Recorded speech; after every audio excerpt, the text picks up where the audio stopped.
अपनी माँ को श्रद्धांजलि देते हुए 4 लाइनें उनके लिए बोलना चाहता हूँ। यदि धूप की राहों में वो सजर न होता, सजर कहते हैं पेड़ को, यदि धूप की राहों में वो सजर न होता, हम बिछड़े हुए पंछियों का कोई घर नहीं होता। ये गर्म हवाएं जला करके राख कर देती मुझको, यदि मेरे सर मेरी माँ की दुआओं का असर। मेरे को ये बता दो कि मेरी टांगे जो हिल रही है वो आपको दिखाई दे रही है या नहीं? सर हमें दिखाई दे रही है। शाबाश, अब मैं जैसा चाहूँ वैसा बोल सकता हूँ। आपने कॉन्फिडेंस दे दीजिए। वैसे मेरा कॉन्फिडेंस बहुत कम है, तो यदि कोई गलती हो जाए तो आप लोग क्षमा कर देना। अगर नहीं भी करो तो फिर करोगे क्या?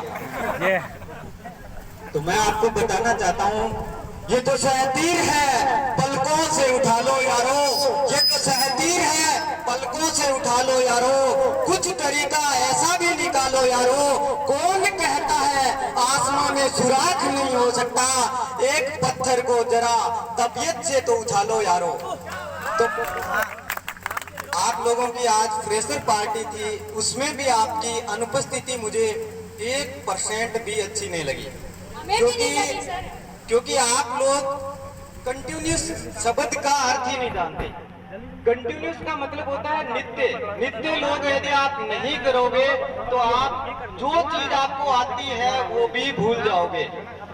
ये निश्चित है, यदि आपकी यही आदत रही टालने की, तो जहां तक मेरा अनुमान है ऐसा ना हो, लेकिन हो सकता है कुछ लोग अपनी शादी के में जाना भी भूल जाए।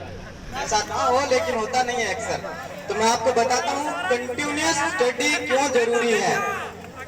क्योंकि युवा पीढ़ी पे एक तोहमत लगती है कि युवा पीढ़ी है जो अभी नशे की तरफ भटक रही है, यानी हमने अपना डायरेक्शन है वो चेंज कर लिया है। लेकिन मैं आपको बता देता हूँ, जब भी सरहदों पर खून की जरूरत पड़ी है तब इसी युवा पीढ़ी ने उस खून की सप्लाई की है। तो जब भी आपको ये तोहमत लगे, लेकिन उस चीज के लिए हमें जरूरत पड़ती है जुनून की। वो जुनून कहाँ से आए, वो जुनून कैसे आए?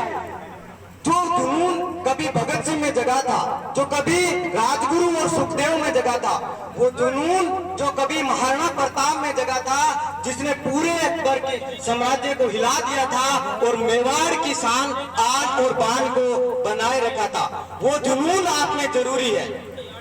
आपके पास 2 रास्ते होते हैं। सिर्फ एक रास्ता है कि आप नशे की तरफ जाओ, अपने व्हाट्सएप की तरफ जाओ, फेसबुक की तरफ जाओ। उसमें कोई मोटिवेशन की जरूरत नहीं है।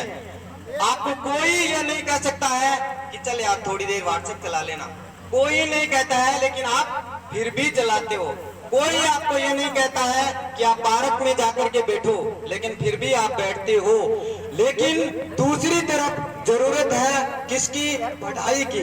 उसके लिए आपको मोटिवेशन की जरूरत है। लेकिन यदि मैं आपको मोटिवेट करूंगा तो हो सकता है आप आज के लिए, कल के लिए या 24 घंटे बाद आप मुझे भूल जाओ कि सर ने कुछ कहा था। लेकिन यदि आपके अंदर से मोटिवेशन आएगा तो आप जिंदगी भर, यदि कोई आपको रोकना चाहेगा कि नहीं छोड़ तुझे नहीं पढ़ना है, फिर भी आप पढ़ोगे। लेकिन वो अंदर से जुनून आए कैसे? इसके लिए सिर्फ आपको जरूरत है कि आपको करना क्या है, यानी एक डिजायर आपको चाहिए जो आपको उस चीज के लिए चाहिए, जो आपको दिनों दिन मोटिवेट करे कि मुझे कुछ करना है, मुझे कुछ करना है, मुझे कुछ करना है, मुझे कुछ करना है। यदि ये आपके अंदर से जग गया, उस दिन आप भले ही आपको कोई आपका साथी रोके या कोई और रोके, फिर भी आप कंटिन्यूस पढ़ाई करोगे। ये मेरी एक्सपीरियंस भी कह सकते हो। कंटिन्यूस का फर्क क्या होता है मैं आपको बताता हूँ। एक गांव के अंदर 2 लोग थे, दोनों मंदिर के अंदर जाते थे। एक पूजा करता था और दूसरा उसी मंदिर में डेली पत्थर मार के आता था।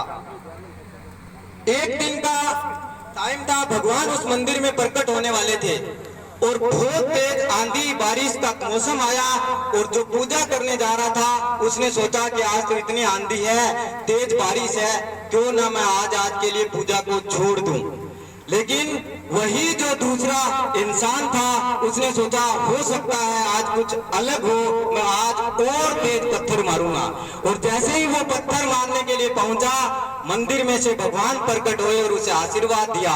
तो ना जाने कौन सी क्लास में कौन से टीचर का कौन सा वो शब्द आपको इस जगह से उस जगह पहुंचा दे। इसलिए कंटिन्यूटी जरूरी है। अब आपको डिसाइड करना है कि आपको जाना दिशा में है। और कुछ जो मेरी तरह भटके हुए हैं उनको मैं बता देता हूं।